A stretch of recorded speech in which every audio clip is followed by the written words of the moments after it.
I like where they're trending. And everybody's telling me it's injuries, or it's the Frank Ragnow retirement, or it's Jared Goff. You want to know why Detroit's not as good? They lost Ben Johnson, the offensive coordinator. Now he's the coach of the Bears, and the Bears are looking down at the Lions. That's it. It's almost impossible. It's not hard. It's really impossible to replace brilliance. I remember Nike, 2004, Phil Knight steps down as CEO. Nike, one of one, a powerhouse, immediately starts losing market share to Adidas. Here comes Phil. He comes back. We all know the story of Steve Jobs. Left Apple. Apple was a powerhouse. They begged to have him back 10 years later. I mean, it's hard to replace excellent people. I think Ben Johnson's different. I mean, what a shock. Suddenly the Bears are as good as any team in the league running the football. They weren't last year, and suddenly now the Lions are horrible on third down. How with that offensive line? How with Jahmyr Gibbs? With a veteran quarterback? How? They're good at tight end, wide receiver. How? Because they lost Ben Johnson. That's it. I remember when Washington, you remember this, had Sean McVay, Kyle Shanahan, and Matt LaFleur in the building with Washington. They were making the playoffs. Those guys left. I mean, it wasn't until last year, for 1 year, that the regression stopped. Now they're bad again. You just can't replace McVay and Shanahan on a staff, arguably the two best coaches in the league after Andy Reid. And I'll die on this hill. The greater the talent you lose, the wider the search has to be. You lose Jim Harbaugh at Michigan, you can't go in-house. You lose Ben Johnson, you can't go in-house. The bigger the shoes I have to fill, the more feet I need to see. And when I watch the Lions, it's not Frank Ragnow. It's not Amon-Ra St. Brown is banged up. It's not Jared Goff doesn't have mobility, didn't have it the previous 3 years. They're just not quite as clever and not quite as unique. Even among really good people. Jerry Jones said, Dak is irreplaceable. Mike is great, but replaceable. And Mike is really good. He leaves. Dallas is now second in the NFL in pressures. It's like, well, we're actually better without Micah because we got some draft picks and made some deals. So, but I mean, Miami still looking to find the next Marino. How many quarterbacks they had? 40? I mean, literally Denver to replace Elway had to go get an old Peyton Manning. So it's just, it's the Lions lost an all-time offensive coordinator, an all-time guy. And I love Dallas tonight. Nothing quite feels the same. Yeah. It's a shame because I feel like we're having a lot of just the same conversations about this Detroit Lions team, and the O-line has not been great for the Lions. They have a 55% pass block win rate. To put that in perspective, Joe Burrow last year, who had just the worst O-line in the history of the universe, was at 50%. Now 5% is a massive difference. Let's be very clear about that. And Jared Goff has been getting rid of the ball. So the pressures, like he's at near the bottom of the NFL in pressures. Dropbacks with pressure 138. He's 17th. Jacoby Brissett, who hasn't even played the full season, has more pressure. So we can't paint the picture that Jared Goff is just like under duress nonstop. It's not Justin Herbert, who's up there with 190, Drake May 182, right? Cam Ward 172, Mahomes 166, and on we go. So we can't just say, oh, well, the O-line's bad, therefore we can't do X, can't do Y. It is interesting, but what it is that Jared Goff is getting rid of the ball lightning quick, since he's not a mobile quarterback. He is getting rid of that ball as quickly as he can. He's not someone who's going to hold on to the ball, try to buy some time. So his time to throw will always be a lot more accurate than a lot of these other quarterbacks, because we see some of these other quarterbacks, the more mobile quarterbacks, the Josh Allens, Lamars, the Jalens, Mahomeses, their time to throw is longer because they're constantly trying to extend plays, or they're scrambling around and then they throw the ball away or whatever they end up doing. That all factors into time to throw. We really need a better stat than time to throw. We need a more advanced analytic that really is just like, no, no, no. We want to know like when you're actually dropping back. You're calling hike, you're going through your progressions, and then you're throwing the ball, not scrambling, not buying time. That now is officially like a different statistic from my viewpoint. And so, they do know Goff understands and this line team understands that they got to get the ball out quick. They got to get the ball out quick. He's getting the ball out faster than, Aaron Rodgers right now. And so then that is inhibiting their ability to, get these plays developed right now. And that is where a Ben Johnson can really succeed in helping work around the issues of an imperfect O-line, something that Andy Reid can do, for instance. And it's something that the Philadelphia Eagles likewise are struggling with their own O-line issues. I made a video before talking about the Detroit Lions, the O-line, the coaching, etc. And someone in the comment section said, it's really just all about the bodies. It's all about the offensive line, offensive line, offensive line. And I was like, yeah, I get it. Like, that is definitely a part of it, but that is where coaching comes in. And right now, the Lions have struggled to troubleshoot and problem solve something that I mentioned, I think, yesterday. And so I don't want to keep rehashing those same takes. And so I'm not going to hear. And because Colin has said the same thing as well. They lost Ben Johnson. He's great. That's the difference. That's the issue. But what's so interesting to me is, and I've said this now, for weeks, months now, that the Eagles and the Lions are very similar. And what's interesting to me is that Colin is very adamant. They lost Ben Johnson. That's why they're not that good, right? He's so adamant about that. And with the Eagles, he's more about like, there's problems with Jalen Hurts and A.J. Brown, and he actually blames the roster more than he does for the Detroit Lions roster, and blames more the losing of Ben Johnson. And it's such a toss-up in this moment where there's certain moments in a season, there's certain moments in a game when coaching is everything and coaching is nothing. Sometimes it really is. I just think of it like like when he was like first introduced at the end of one movie. I don't remember what movie it was, but he's like, fine, I'll do it myself, or whatever. He's like on the moon or something. I don't even know. But like, that's what it makes me think of. And that's what I kept waiting for the Eagles to do, where they're just like, fine, I'll do it myself. The players elevate. It's just, we got it. But football is just, that's easier to do when you're going up against lesser talent and lesser coaches. But when you're going up against the best, when you're going up against a great roster or a greatly coached team, like that's not enough. That's not enough. And so that's why you can get away with it against lesser teams.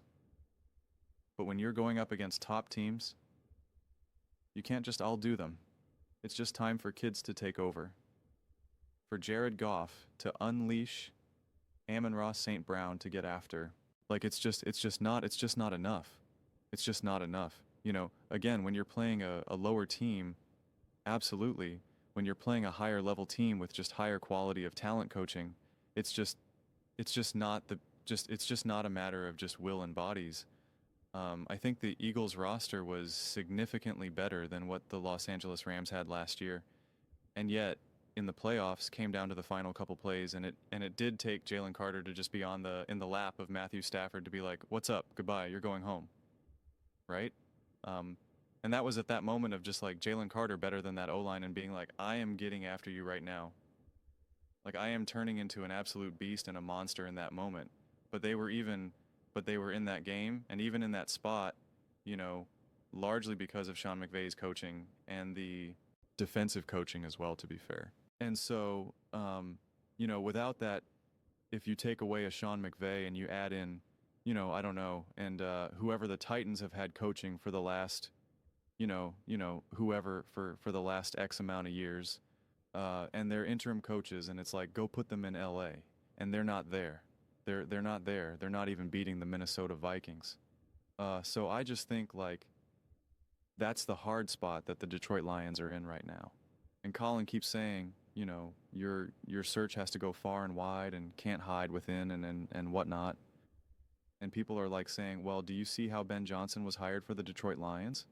That when you look at him, he was an offensive quality control coach, a tight ends coach, passing game coordinator, and then offensive and then offensive coordinator, right? So that's hiring someone with him, and then that man is obviously became the Ben Johnson. But here's the difference. John Moran had a lot of experience doing a whole bunch of other stuff here. Was with the Jets, the Raiders. He was with the Detroit Lions, then left, went to Denver, then left, then came back to Detroit. This has not been a guy that had been in the building for years. And when you promoted Ben Johnson, the Detroit Lions were in a very different spot.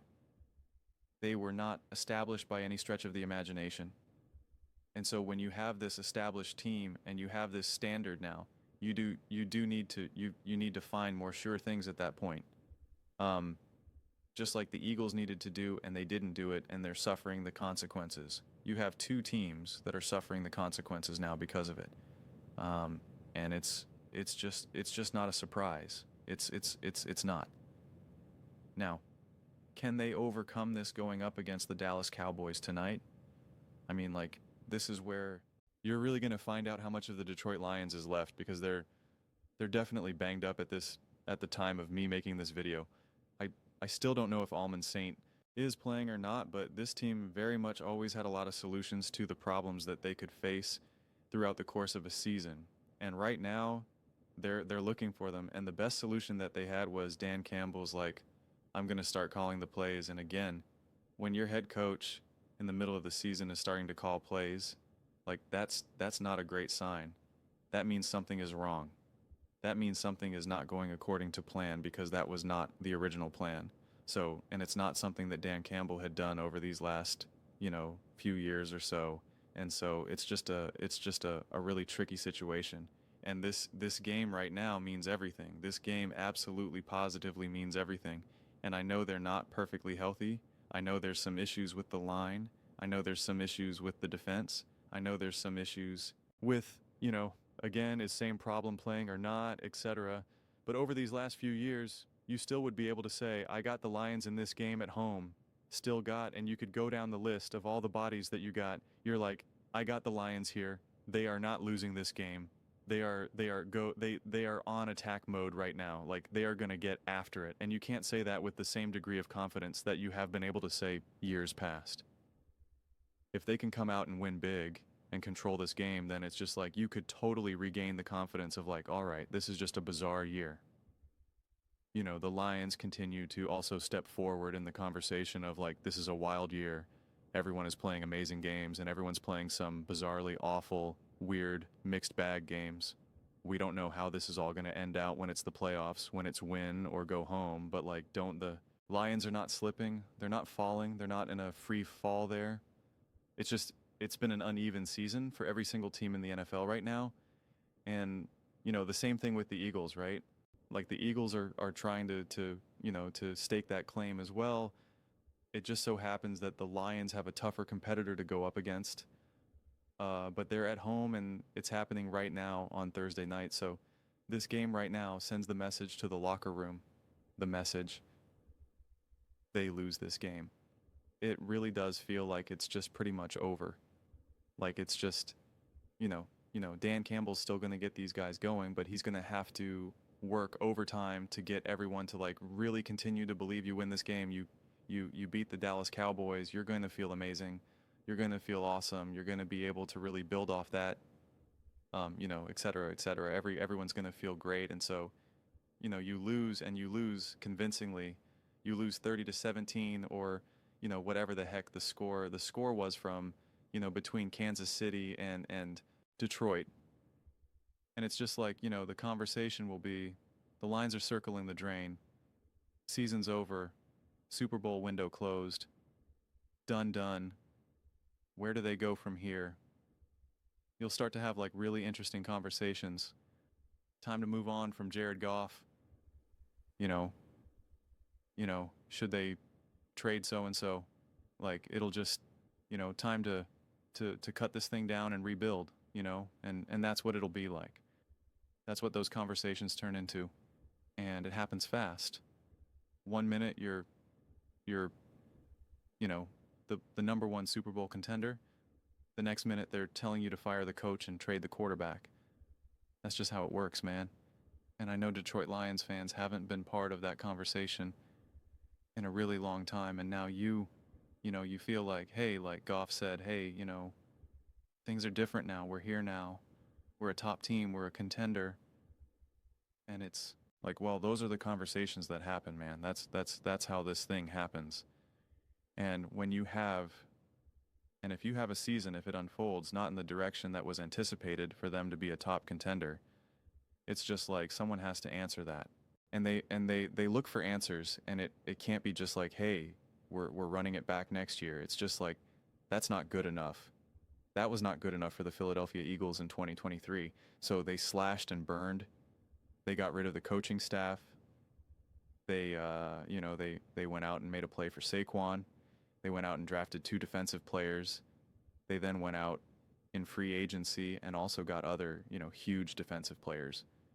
Made a massive defensive hire, like the most expensive defensive coordinator and one of the most defensive coordinators in Fangio, right?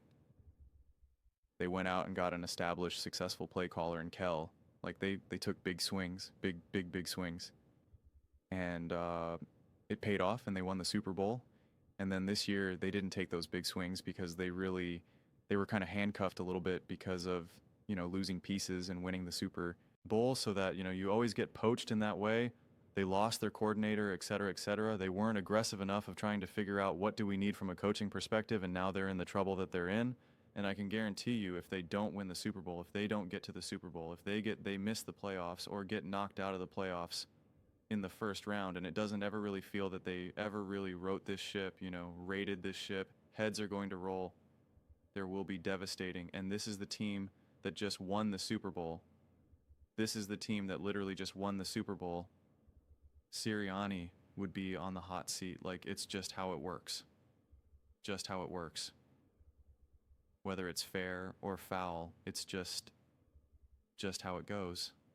Just how it goes. Those are just my thoughts. I'd absolutely love to hear yours. What do you guys all think about the Detroit Lions taking on the Dallas Cowboys tonight? Who do you think has the edge in this game? Why do you think it's more coaching, more offensive line injuries just in general to this team? Let me know your thoughts in the comments below. I read every single comment, so you agree with me or disagree with me.